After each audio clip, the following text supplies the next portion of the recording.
Now, let's bring in the Congressman Josh Brecheen, who's a Republican out of Oklahoma. He's on the House Budget Committee, and he joins us now. We'll be checking in with a number of members on both sides. We've been doing it throughout the program today, just get a sense of what people are thinking about. I think one of the things that people are thinking about is trade, right? We have the trade war. The other thing is the actual war, the shooting war in Ukraine. So there's been some speculation. Maybe we'll even get an announcement tonight on a minerals deal or something. What do you think?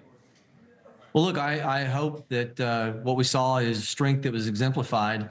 And, what occurred that was watched, I think no one's ever seen what occurred within the Oval Office, right, in terms of just the tenor of what occurred. Yeah. The result is that we assured ourselves as a country we're going to be placed first. And the concept that President Trump brought up about you're looking to get us into a third world war is a reality when the Ukrainian president is asking for security assurances. Ask the average American person who's got a son or daughter of military age, do we need to be involved with troops on the ground in that conflict? You'll get an absolute across the spectrum. No. Right, but nobody's talking about that. Nobody's talking about American troops. But there was an opportunity that was trying to be that advocacy for the Ukrainian president, trying to litigate that thing on a national stage. That's what he was after. He knew what the deal was coming in.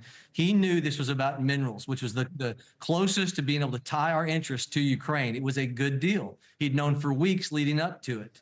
And what he did was he chose to be offended and go after J.D. Vance. J.D. Vance tried to mitigate the situation, so I don't think this is the place, for this to be highlighted in this moment, and yet he wasn't willing to back off. Where do you think it goes in the long run? I was talking just a few minutes ago with Congressman Adam Smith, who's the ranking Democrat on Armed Services in the House, and talking about what a deal might look like in the end. Here's part of what he said, then I want to see what you think, where you think we're going with this.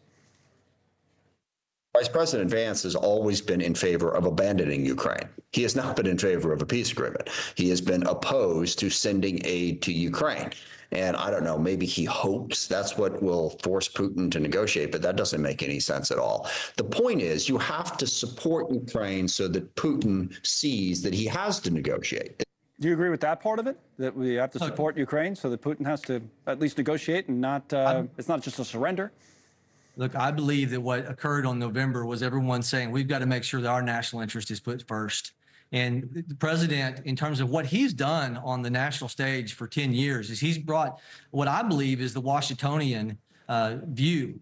He warned us in terms of our finances and in terms of perpetual alliances to be very careful. Washington's farewell address in 1796, he talked about take care of those that you already have in terms of alliances. But he warned us against these international conflicts. And because they knew our founding era had watched the drain of treasuries, let's not forget the countries.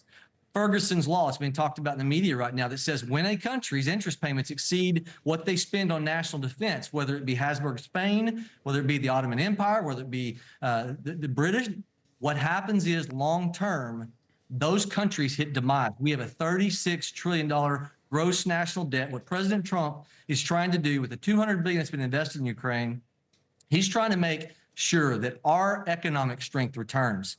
Our economic security is national security. I appreciate the president understanding that. Okay, Congressman, thank you tonight for coming on with us. Congressman from Oklahoma, Josh Brecheen, with us.